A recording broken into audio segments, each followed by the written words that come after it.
오늘 하나님 말씀 우리가 사도행전 14장 전체를 오늘 같이 묵상을 할 것입니다. 14장 오늘은 1절부터 10절까지만 함께 봉독하도록 하겠습니다. 말씀 같이 읽겠습니다. 시작. 바울과 바나바는 이고니온에서도 이전과 마찬가지로 유대 사람의 회당에 들어가서 말하였다. 그래서 유대 사람과 그리스 사람이 많이 믿게 되었다. 그러나 마음을 돌이키지 않은 유대 사람들이 이방 사람들을 선동해서 믿는 형제들에게 나쁜 감정을 품게 하였다. 두 사도는 오랫동안 거기에 머물면서 주님을 의지하여 담대하게 말하였다. 주님께서는 그들의 손으로 표징과 놀라운 일을 행하게 하셔서 그들이 전하는 은혜의 말씀을 확증하여 주셨다. 그 도시 사람들은 두 편으로 나뉘어서 더러는 유대 사람의 편을 들고 더러는 사도의 편을 들었다. 그런데 이방 사람들과 유대 사람들이 그들의 관원들과 합세해서 바울과 바나바를 모욕하고 돌로 쳐 죽이려고 했다. 사도들은 그것을 알고 루기오니아 지방에 있는 두 도시 루스드라와 더베와 그 근방으로 피하였다. 그들은 거기서도 줄곧 복음을 전하였다. 아멘. 오늘 본문은 엄밀하게 얘기하면 영적 전쟁에 관한 것을 담고 있습니다.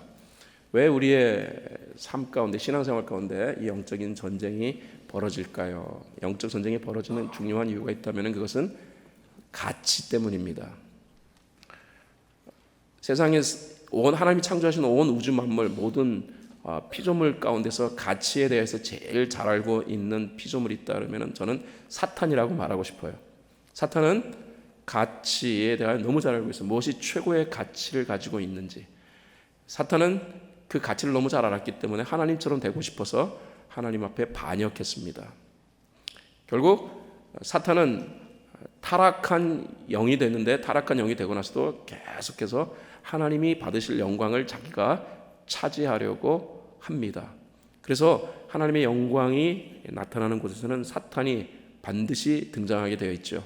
사탄이 등장해서 하나님의 영광을 가로채려고 하는 바로 그 사건이 바로 영적 전쟁이라고 말합니다. 우리가 생각하는 영적 전쟁은 으시시한 비가 오는 금요일 밤에 하얀 옷을 입고 머리를 풀어헤친 귀신이 나타나가지고 우리를 놀라게 하는 것이 영적 전쟁으로 생각하는데, 사탄은 그러지도 않습니다.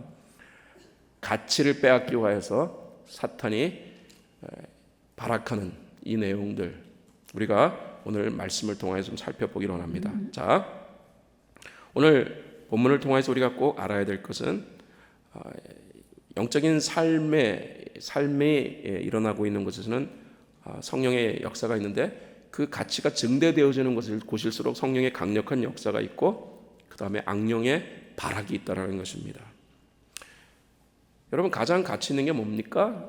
인간에게 있을 가장 가치 있는 것은 구원 아니겠습니까? 구원은 사람의 능력 밖의 일이에요. 그래서 사람들은 구원을 얻기 위하여서 몸부림칩니다. 그 몸부림은 고행을 담은 수행의 현장에서 찾아볼 수 있어요.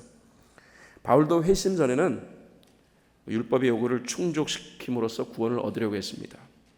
그러나 예수와의 만남을 통해 구원은 인간 능력 범위의 밖의 영역이라는 사실을 발견한 거예요. 그래서 바울은 어떠한 사람의 행위라도 율법의 요구를 충족시킬 수 없다라는 사실을 예수님과의 만남을 통하여서 깨달았어요. 이 율법의 요구를 충족시킬 수 있는 유일한 존재, 내가 아니라는 거예요. 인간이 아니에요. 여러분, 율법의 요구를 충족시킬 수 있는 존재가 인간이라고 생각하면 여러분 큰 오산입니다. 그 율법의 요구를 충족시킬 수 있는 유일한 존재는 예수 그리스도입니다.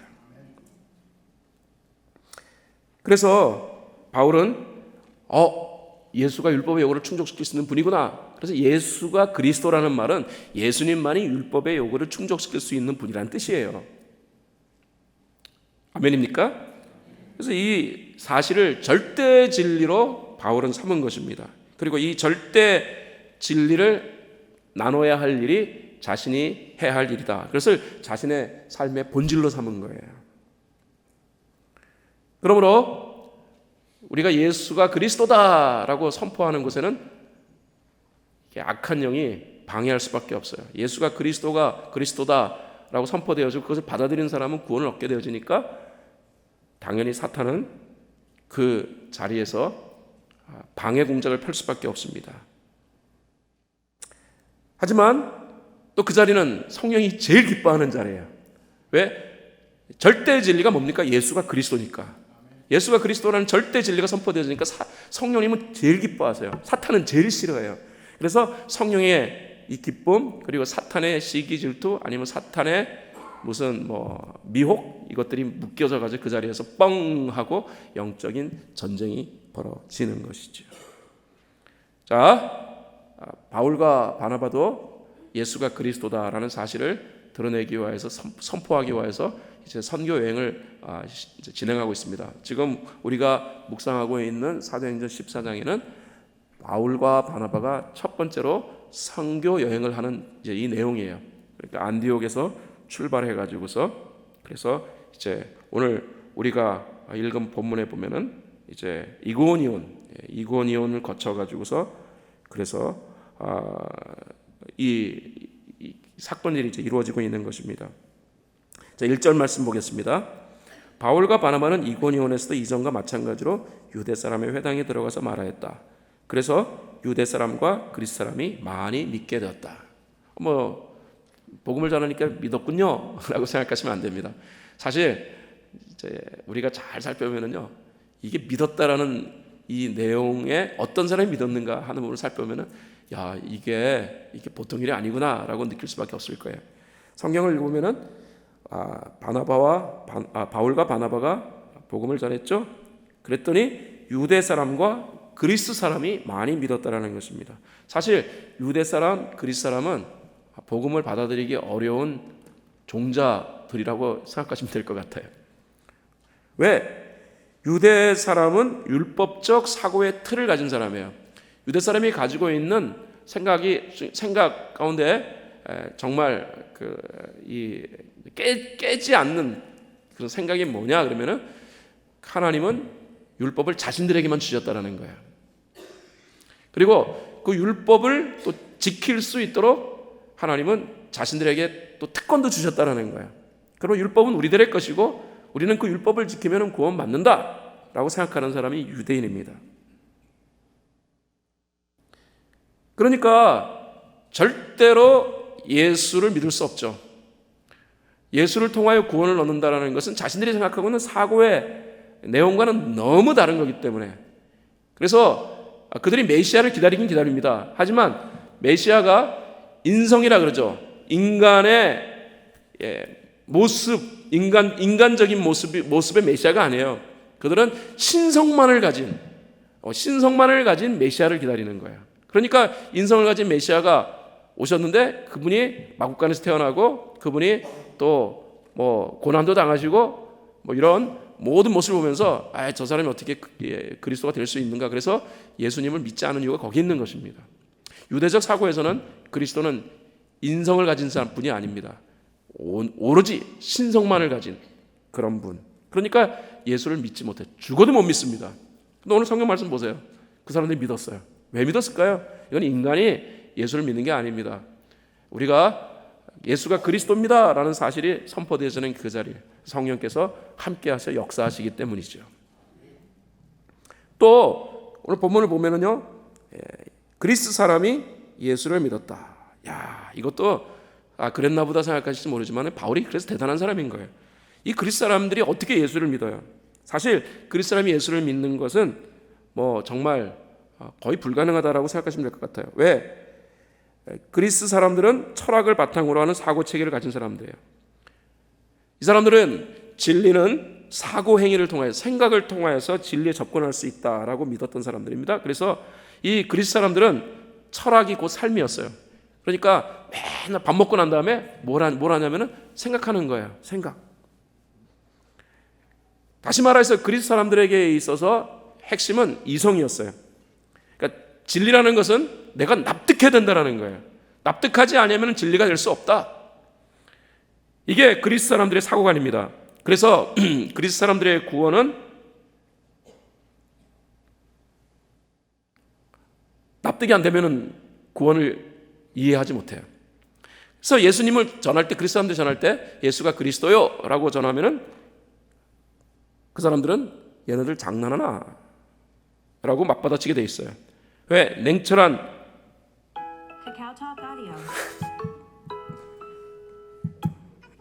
죄송합니다. 이 새벽에 나한테 누가 보내셨어요? 저한테? 빨리 끝내라고 보내신 것 같아요. 네. 그런데 그리스 사람들은 이런 논리와 이성적 사고관을 가진 사람들이에요. 그래서 이 이성적 사고관을 가진 사람에게 예수가 그리스도다라고 말하면은 진짜 못 받아들이는 거죠. 이거 진짜 장난이지. 이거 납득이 안 돼. 어떻게 사람 믿고 구원 얻을 수 있냐? 이건 납득이 안 돼. 라고 할 수밖에 없죠. 근데 그들이 믿었단 말입니다. 그냥 믿은 게 아니라 많이 믿었어요. 우리는 이 내용을 통해서 뭘 발견할 수 있습니까? 야, 이거 구원의 사건은 인간적 그 어떤 이 행위로 이루어지는 게 아니고 철저하게 성령의 도움으로 이루어지는 사건이다. 희한하게도 유대인들도 못 믿는 예수, 그리고 그 그리스 사람들도 못 믿는 예수, 한국 사람들 왜 이렇게 많이 믿는 거예요? 한국 사람들이 똑똑해서 그럴까요? 아닙니다. 우리에게 성령이 은혜를 베푸셨기 때문입니다. 동시에 예수가 그리스도라는 사실이 선포되어지는 곳에는 오늘 성경 읽어보시면 과잉 반응이 일어납니다. 사도행전 14장 2절에 그러나 마음을 돌이키지 않은 유대 사람들이 이방 사람들을 선동해서 믿는 형제들에게 나쁜 감정을 품게 하였다. 예수가 그리스도라는 사실, 이게 여러분 잘 보세요. 사람을 죽이고 싶을 정도의 악감정이 생기게 만드는 말이에요. 그냥 말도 안 되는 소리, 또 듣고 싶지 않으면은 웃기는 소리, 야 믿으려면 너나 잘 믿어, 이 정도의 반응으로 끝날 수 있는 말이잖아요. 여러분, 예수가 그리스도요라고 말하는데 갑자기 이가 갈리고 예수가 그리스도라고 전하는 사람을 죽이고 싶어. 또 실제로 죽여요. 돌로 쳐 죽여요. 나중에 당신 왜 저 그리스도를 돌로 쳐 죽였어요? 그러면 저놈이 예수가 그리스도라고 해서 라면은 여러분 납득이 되겠어요? 그런데 여러분 성경 읽어보시면은 예수가 그리스도라고 전한 바울과 바나바를 향하여서 악감정을 가지는데 나중에 정말로 바울을 향하여 이 사람들이 돌을 쳐서 죽이려 했습니다. 그들의 분노 도대체 어떻게 설명할 수 있겠어요? 이게 인간적인 이 사고 안에서, 인간적인 이 생각 안에서는 이게 설명할 길이 없는 거예요. 다시 말해서 예수가 그리스도다라고 증거되어지는 자리는 한마디로 얘기하면은 성령과 그리고 악한 영이 뒤에서 역사한다라는 것입니다. 마귀는 예수가 그리스도라고 전해지는 그 자리에 두 가지 때문에 그 자리를 싫어해요. 첫 번째로는 그 자리에서 예수가 그리스도라고 하면은 수많은 사람들이 예수를 믿으며 하나님께 영광을 돌리게 되어지거든요. 그 하나님의 영광이 자기가 뺏고 싶은 거거든요. 그런데 그 영광이 하나님 앞에 돌려지니까 되게 싫은 거예요. 동시에 마귀는 사망을 지배하는 영인데 그 사망의 영역이 점점점 줄어들어요. 하나님 나라의 확장이라는 것은 지옥 가는 사람들이 줄어드는 것을 말하는 것입니다. 마귀의 영역이 자꾸 축소되어지고 그 다음에 천국의 영역이 확장되어지는 거예요. 천국 가는 사람이 더 많아지는 거예요. 이게 하나님 나라의 확장이에요. 여러분 그 부분을 알아야 됩니다. 그래서 마귀는 예수가 그리스도요라고 선포되어지는 곳에 마귀는 죽기 살기로 대항하는 싸움을 걸어요. 이 극명한 모습, 두 개의 이 모습을 우리가 잘 이해해야 될 것 같습니다. 자, 성령이 역사하시니까 사도행전 14장 3절에 두 사도는 오랫동안 거기에 머물면서 주님을 의지하여 담대하게 말하였다. 주님께서는 그들의 손으로 표징과 놀라운 일을 행하게 하셔서 그들이 전하는 은혜의 말씀을 확증하여 주셨다. 이건 성령님이 하시는 일이죠. 표징과 놀라운 일, 그리고 예수가 그리스도임 확증하는 것. 바울과 바나바가 말을 잘해서가 아닙니다. 바울과 바나바가 전했던 그 말이 유대인들에게 그리고 그리스 사람들에게 전하지는데 두 사람 다 예수가 그리스도라는 말을 받아들이기에는 이 사람들의 사고체계가 아주 단단한 사람들입니다. 절대로 받아들일 수 없는 그 종자들이 유대인이요 그리스 사람들입니다. 그런데 그들이 믿었어요. 이유가 뭡니까? 인간의 말에 아니면 바울의 어떤 논리 정연한 그런 스피치 능력에 의하여 이루어진 사건이 아니라는 말입니다. 이것은 전적인 성령의 도움에 의하여 이루어진 사건입니다.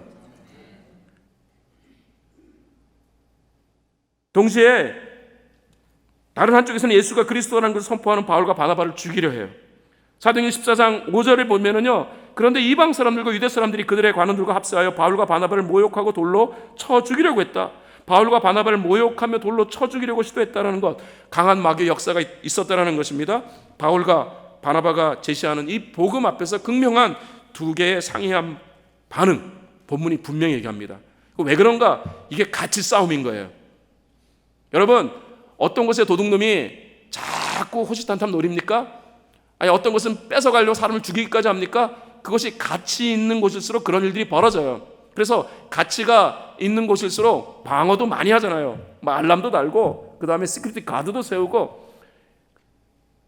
그럼에도 불구하고 그 악한 사람들은 그 보호망을 뚫고서 어떻게 해서든지 뺏어가려고 바둥바둥거립니다. 그래서 거기서 싸움이 일어나는 거예요. 사도행전 14장 4절 보실래요? 그 도시 사람들은 두 편으로 나누어서 더러는 유대 사람의 편을 들고 다루는 사도의 편을 들었다. 이게 무엇을 의미하면, 여기서 본문을 통해서 우리는 정확하게 두 패로 딱 나눠지는 이 내용을 통해서 우리는 이게 영적 전쟁터 나타나고 있는 현상이라는 사실을 우리가 볼 수 있습니다. 여러분, 신앙 영적 전쟁터가 될 수밖에 없어요. 왜? 우리는 가치를 품고 살아가는 인생이기 때문에 그렇습니다. 그러면 이제 제가 사탄이 행하고 있는 방법에 대하여 조금 더 디테일하게 여러분에게 설명하려고 합니다. 교활한 사탄의 방해 공작은 어떠한 것인가? 사도행전 14장 11절 12절에 보면은요, 무리가 바울이 행한 일을 보고 루기오니야말로 신들이 사람의 모습으로 우리에게 내려왔다 하고 소리질렀다.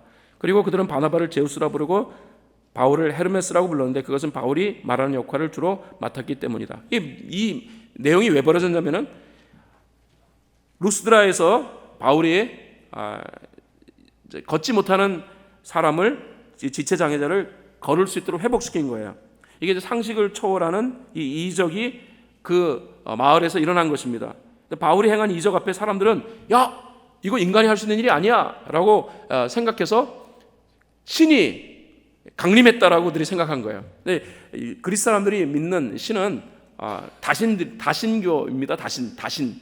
그래서 신 중에 대빵이 제우스 신이고, 그 다음에 제우스를 따라다니며 제우스가 말하려고 하는 일종의 대변인격 신이 헤르메스라고 하는데, 아마도 말을 바울이 좀 많이 했으니까, 바울이 말빨이 있었으니까 바울은 헤르메스다. 그리고 바나바는 별로 말을 안 했던 것 같아요. 그러니까 제우스다 해가지고서 두 사람이 신이 강림했다라고 그 동네가 막 난리가 난 것입니다. 그때 제우스 신전에 있었던 제사장이 그 말을 들었어요. 그래서 성경을 읽어보면요, 황소 몇 마리하고 화환을 가지고 와서, 그러니까 신에게 제사 드리려고 했던 그 황소 몇 마리하고 그 다음에 화환을 가지고 와서 바울과 바나바 앞에다 놓고 그들 앞에 경배하려고 했던 거예요.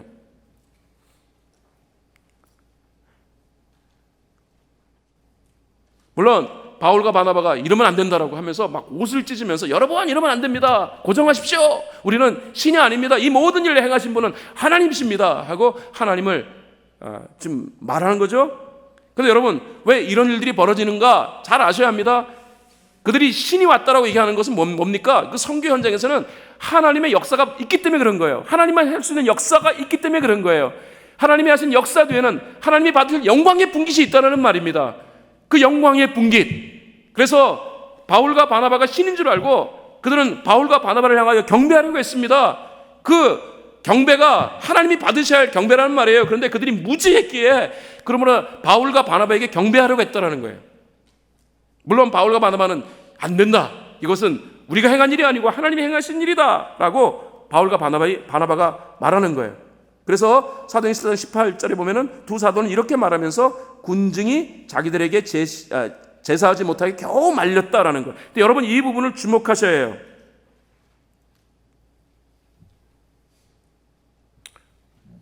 저는 여기서 이 안에도 사탄의 교묘한 전략이 있다라고 믿어요. 뭡니까? 그 영광. 사탄은 하나님의 영광을 차지하고 싶어 하는 사람이에요. 사탄이 하나님의 영광을 뺏었다는 것은 하나님께 돌아가지 못하도록, 그래서 그 영광을 사람이 독차지하게 만들므로, 그래서 사탄은 미혹하게 하는 거예요. 사탄의 첫 번째 전략, 발톱 숨기기 전략이에요. 사탄은요, 하나님의 영광 돌아가는 거 너무 싫어해요. 그래서 사람들을 미혹해 가지고 하나님의 영광을 자기 것으로 빼앗게 만들어요. 그런데 바울과 바나바는 영적 분별력이 있던 사람이기 때문에 그렇게 하면 안 된다라고 했어요. 그러고 났더니 그다음에 어떻게 합니까? 그다음에 반드시 그 전략이 성공하지 못하면 사탄은 두 번째 전략을 시도합니다. 숨겨놨던 발톱 드러내기 전략. 사도행전 14장 19절에 바로 그 일이 있고 나자마자 그런데라는 걸 제가 성경 주석을 찾아보니까 이게 그 일이 일어나자마자예요. 그 일이 일어나자마자 유대 사람들이 안디옥과 이고니온에서 거기로 몰려와서 군중을 설득하고 바울을 돌로 쳤다. 그들은 바울이 죽은 줄 알고 그를 성 밖으로 끌어냈다. 바울을 죽이려고 했습니다. 네, 여러분, 처음부터 박해가 있는 게 아니에요. 우리는 박해를 사탄이 하는 일이라고 생각해요. 그러나 이미 그 박해 전에 사탄은 우리에게 하나님의 영광을 빼앗아가도록 하기 위한 많은 술책을 행했을 것입니다. 사실 박해는 사탄이 저 친구는 상대하기 어렵네라고 여기는 사람에게 주로 행하는 사탄의 전략이지, 사탄이 쉽게 생각하는 존재에게 박해 수준까지 가지는 않아요. 이게 사탄의 전략입니다. 사랑하는 여러분, 우리의 가치가 드러나는 이 신앙생활 속에서 우리가 하나님의 영광을 혹시 빼앗고 있는 부분이 없는지, 그게 사탄이 하는 짓임에도 불구하고 그 자체가 영적인 전쟁이라는 사실을 전혀 깨닫지 못한 채 하나님의 영광을 내 팟캐스트에 집어넣기 위하여 인마에 팟캐트하기 위하여 해놓고 난 다음에 하나도 그것이 잘못된 것인지 모르고 우리가 신앙생활하고 있다면 우리는 이미 사탄에게 패배했다는 사실을 정확히 아셔야 합니다. 많은 분들이 시험당했다고 하는데, 시험당한 것은 마치 외부적 그 물리력에 의해서 내가 불편하고 힘들어지는 순간을 다들 사탄의 역사라고 얘기해요. 몰라도 너무너무 잘 모르는 것. 물론 그것도 사탄의 역사이기도 해요. 하지만 사탄이 그런 물리력을 우리에게 감행했다는 것은 우리가 사탄에게 만만치 않은 존재가 되었다라고 여길 때 사탄이 숨긴 발톱을 드러내지, 처음부터 숨긴 발톱 드러내고 우리한테 나 사탄이니까 하고 막 공격을 감행하는 게 아니라는 말입니다. 제가 볼 때는 이미 사탄의 1단계 전략 앞에서 무너지고 있는 수많은 그리스도인들이 교회 안에 있다라고 저는 봐요. 보세요. 와, 신이 강림했다. 그 말을 들을 때 와, 바울과 바나바가 어떤 생각이 들었겠어요? 이거 뭐 아니다라고 처음에 생각했겠지만 그런 말을 자주 들어보세요. 와, 당신은 대단합니다. 오, 당신은 신적 능력을 가졌습니다. 오, 우리는 당신을 사람처럼 보지 않습니다. 당신은 하나님의 수준입니다. 자기도 모르는 사이에 교만이 하늘 끝에 뻗치겠죠. 사탄이 그 짓을 자꾸 지금 만드는 거예요. 혹시 여러분 신앙생활 하시면서 하나님이 받으셔야 할 영광의 분깃을, 와, 이게 웬 떡이냐 하고 여러분들이 입마에 팟켓한 게 있는지 찾아보셔야 해요. 하나도 고통스럽지 않아. 그런데 뭔가 잘 되는데 마음 한구석에서는 근데 이렇게 하는 거 신앙생활은 아닌 것 같은데, 에이, 그래도 내가 편하니까 괜찮지 뭐, 에이, 이거 잘 되는 걸 거야 하고 계속해서 여러분 스스로 그렇게 나름대로 합리화를 지키고 있는 부분을 한번 생각해 보시라는 말입니다. 이미 패배한 거예요. 여러분, 신앙의 현장에서는 극명한 영적 전쟁이 벌어지는데, 우리가 생각하는 영적 전쟁은 마치 어떤 외부적 물리력에 의해서 내가 고통받고 힘들어하는 것이 영적 전쟁이라고 생각하시면 안 됩니다. 영적 전쟁은 이미 두 단계가 있다고 말씀을 드렸습니다. 여러분들이 느끼건 느끼지 아니하건 하나님의 영광이 가로채지고 있는 그 상황은 이미 영적 전쟁터예요.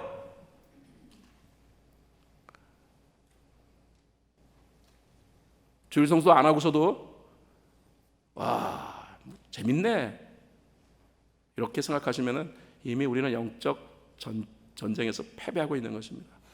이런 영적 전쟁에 패배하고 있는 사람이 그다음에 하나님 앞에 달라달라 해봤자 되지도 않아요. 그럼 이미 막힌 거예요. 하늘 문이, 우리와 하나님 사이 하늘 문이 막혀버린 거예요. 영적 전쟁에 패배한 사람은 막힌 거예요. 패배한 사람은 그 패배로부터 다시금 벗어나야 돼요. 세 번째, 반드시 치료할 값을, 그러므로 본문은 분명하게 표현합니다. 본문은 성경적 삶에는 치료할 값이 있다라는 거예요. 왜? 성경적 삶은 가치 있는 삶, 신앙의 삶은 절대적 가치가 있는 삶. 사탄은 가치를 중심으로 해가지고서 이 공격을 행하지, 가치가 없는 것은 공격하지도 않습니다. 사도행 14장 21절에 바울과 바나바는 그 성에서 복음을 전하여 많은 제자를 얻은 뒤에 루스드라와 이고니온과 안디옥으로 되돌아갔다. 이 안디옥에 출발했던 바울과 바나바의 제1차 전도여행, 이고니온, 루스드라, 더베로 이어졌습니다. 엄청난 사탄의 방해 공작에도 불구하고 결과가 아름다웠죠. 성경 분명히 얘기하잖아요. 많은 제자를 얻었다라고요. 그리고 바울과 바나바는 다시 거꾸로 왔던 길을 되돌아가요. 그리고 자신들을 통해 예수를 믿게 된 사람들을 격려하고 권면했다. 성경이 그렇게 말하고 있습니다. 그 격려와 권면의 내용 중 성교적 삶의 실행을 위해서 가져야 할 중요한 태도를 바울이 언급합니다. 그것이 22절 말씀. 22절 말씀은 같이 읽어야 돼요. 시작. 우리가 하나님 나라에 들어가려면 반드시 많은 환난을 겪어야 합니다. 바울이 제시한 하나님 나라에 들어간다는 것. 이것도 어떤 분은 구원으로 또 해석해요. 세상에. 어떻게 그렇게 설명할 수 있을까? 이미 구원받은 사람들인데, 구원받은 사람에게 하나님 나라에 들어가려면 구원의 미완성처럼 그렇게 표현하더라고요. 몰라도 한참 몰라. 성경의 앞뒤에, 성경의 ABC도 모르는 사람들이 그딴 소리 하는 거예요. 바울이 말하는 거 하나님 나라에 들어가려면이라는 의미는 뭘까요? 그게 신앙의 본질을 말하는 거예요. 신앙의 본질은 뭡니까? 예수가 그리스도라는 거예요. 그 예수가 그리스도, 이 예수가 그리스도라는 사실이 선포되어질 때, 그럴 때 지옥 갈 사람들이 줄어드는 거예요. 마귀의 영역이 축소되는 거예요. 마귀의 영역이 축소됐다는 말은 하나님 나라가 확장됐다는 의미입니다.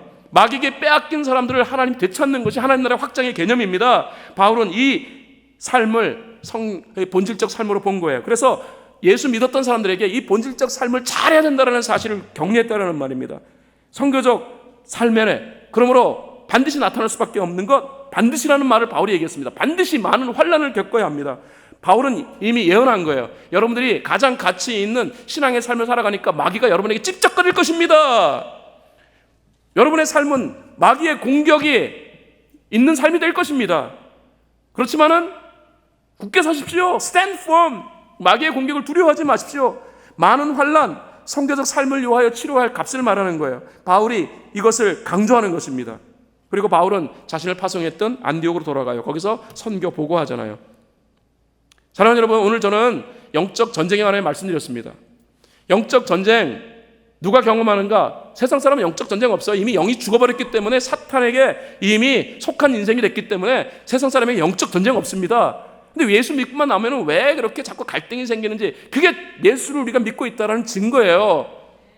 그런데 여러분, 어떤 목사는요, 예수 믿고 나서 삶에 어려움이 있는 것은 문제가 있는 것이다라고 얘기해요. 예수 믿으면 시온의 대로가 빵빵 뚫린다라고 얘기해요. 시온의 대로라는 말은 틀린 말은 아니에요. 왜냐하면 우리는 이미 하나님 나라에 들어가는 그런 존재가 됐기 때문에 우리에게 있어서 구원은 이미 고속도로처럼 빵 뚫린 거예요. 세상 사람은 뚫리지 않고 막혀버렸으니까. 그러면 그 의미로 시온의 대로를 얘기한 것이지, 우리의 삶에 고난이라든가 환난이 하나도 없다라고 말하는 것은 잘못된 겁니다. 그런 의미에서 번영 시닥은 그건 사탄이 주는 거라고 해도 과언이 아니라고 생각해요.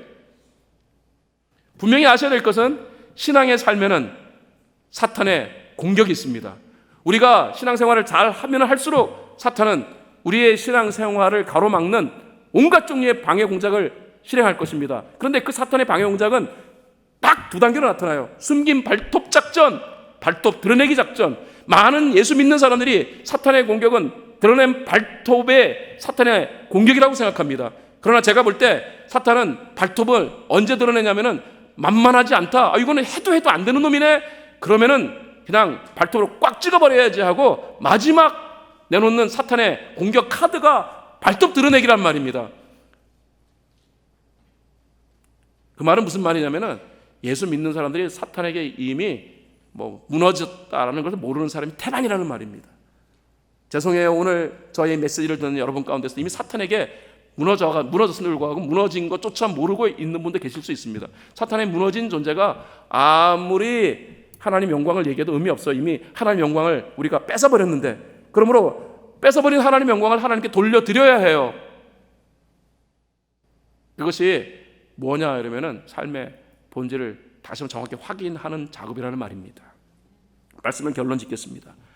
제가 계속 오늘까지 28일째 목이 아프도록 강조했던 것은 선교적 삶이 본질이라는 것입니다. 아멘입니까? 그 다음부터 같이 읽어보죠. 시작. 따라서 선교적 삶은 최상의 가치를 지닌 삶이다. 악한 영은 이 가치를 훼손하고자 발악한다. 선교적 삶을 실행하고자 하는 사람은 이 가치를 지켜야 한다. 가치를 지키기 위해 값을 치르는 것을 두려워하지 말라. 동시에 하나님은 선교적 삶을 보호하시며 그 가치를 온 세상에 드러내신다. 선교적 삶으로 방향을 전환하라. 아멘입니까? 일어나십시오. 적용거리 드립니다. 두 가지. 그렇다고 해가지고 사탄의 공격을 두려워하지 마십시오. 담대한 마음 가지십시오. 사탄이 싸움 거는 그 자리는 그 사탄을 제어하실 우리 성령님이 함께 하시기 때문입니다. 그리고 예수 그리스도 이름으로 벌리는 이 영적 전쟁은 백전백승입니다. 따라하시겠습니다. 예수의 이름으로, 큰 소리로 예수의 이름으로 벌리는 영적 전쟁은 백전백승입니다. 그러므로 담대하십시오. 그리고 여러분 선교적 삶 실행 서로 격려하십시오. 서로 우리가 잘하고 있는 거야. 여러분 잘하고 계세요. 제가 볼 때 28일 동안 여러분 잘하고 계세요. 자, 계속 기도하는데 40일이 끝나면 뭔가 40일 되는 그날 난 어떤 걸 하나님 주실지 모르겠어요. 근데 바로 그날 뭔가 하나님께서 우리에게 놀라운 일을 주실 것이다 라는 생각이 자꾸 드네요. 이렇게 기대의 마음을 갖습니다.